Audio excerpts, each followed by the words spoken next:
La chanteuse et actrice Dani, décédée le 18 juillet dernier à l'âge de 77 ans, n'a pas tout à fait dit son dernier mot.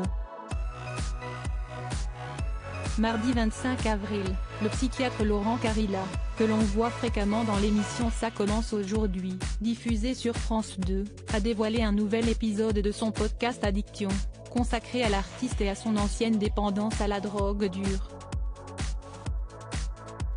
À son micro, peu avant sa disparition, celle-ci révélait être tombée dans l'héroïne par amour pour un homme, alors qu'elle avait 29 ans.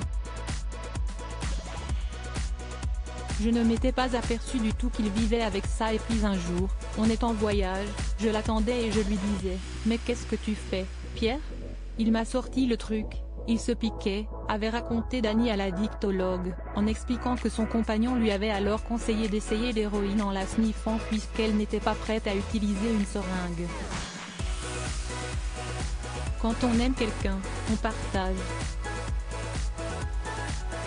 S'il a envie de faire du tennis, on en fait aussi, note de la rédaction. Enfin, il me semble.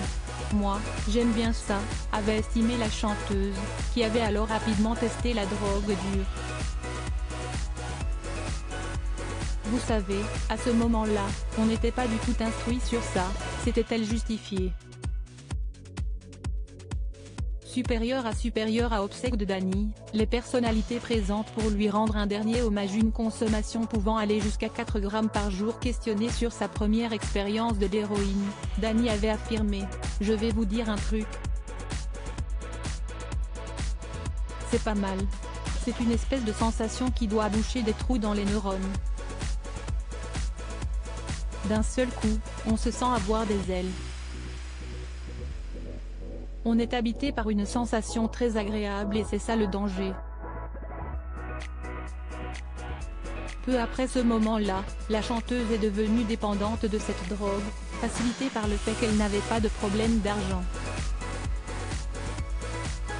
Surtout, je pense que si je suis encore là aujourd'hui, c'est parce que le produit était très bon, déclarait l'artiste, avant de confier avoir consommé jusqu'à 3 à 4 grammes d'héroïne par jour, à un moment de sa vie.